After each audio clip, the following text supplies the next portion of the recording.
There. The Orioles video's finished. There isn't a whole lot to talk about until NHL free agency starts, so good to take a day to relax and work on some legacies of failure. Canucks are looking pretty juicy, so are the Clippers. The doldrums of summer, I love it.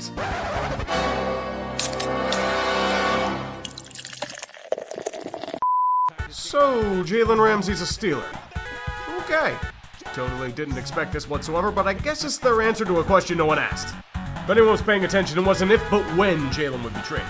It tends to happen with contract issues for a guy who's not what he was, but he could still do a job. Miami wants to overhaul their soft culture, and Ramsey isn't commanding the reputation he once had. So guess who comes a-knockin'? The Black and Gold Brigade. Not just with the trade, but a fresh new contract that's pretty much a one-year guarantee. The most expensive defense in football remains the most expensive. And it'll probably get wrecked by real teams due to an outdated scheme. Wait, didn't DK and Jalen have beef a few years ago? Who the hell needs Pickens to fight when you have these two in camp? So what's the cost for a formerly elite shutdown corner? Minkah. He's going back home. Oh, we're playing Madden and trading star players, baby. Now, I'm not overly pissed that Fitzpatrick's gone. He's paid well, but hasn't been a game changer in this secondary these past few years. There were a lot of grumblings and complaints going around that he wasn't doing his job. Failure needs scapegoats, and Minkah's getting a ton of the blame. Partially justified or not. The rarest of rare blockbuster trades in the NFL. Steelers allegedly going all in on old legends of the game.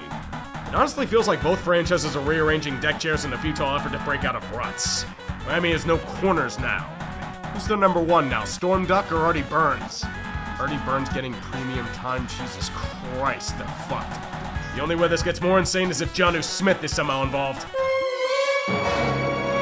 I really need to stop opening my mouth. Arthur Smith reunited with his version of crack cocaine. Jonnu Smith is a Steeler. For some reason. They already have Freiermuth in a full tight end room, but they apparently need Jonnu Smith to get as many reps as DK Metcalf. Now look, I don't have a problem with Jonnu if he's not the focal point of an offense. He always is in an Arthur Smith system. Still get those horrible flashbacks to the 2023 Falcons. It's definitely a trade. Yeah, that's the best way to put it. Maybe the change of scenery helps everyone, but it's not really doing much for me. Too cynical. This channel? Oh, you jest. If it doesn't work out, maybe Jalen Ramsey can play for the Pens. God knows they need help in their rebuild. The past few months, the Steelers believe that the answer is going back to 2020. A lot of their acquisitions were really good back then. They may be past their prime in their endless questions throughout the roster, but don't let a good delusion stop them. So what the hell happens at safety? Is big play slayer Joey Porter Jr. moving over there? You have about 4 tight ends, and John is going to be fed Golden Corral style because of Arthur. Are they going to have any money to pay TJ, or is he going to get a pat in the head and sulk in the corner?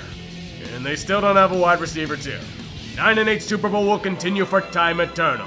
Rev up the Intermobile, sit back, and embrace the ride that will probably lead us to our doom. And now for their next trick, they will be trading for Allen Lazard. We know it's common, just rip the fucking Band-Aid off.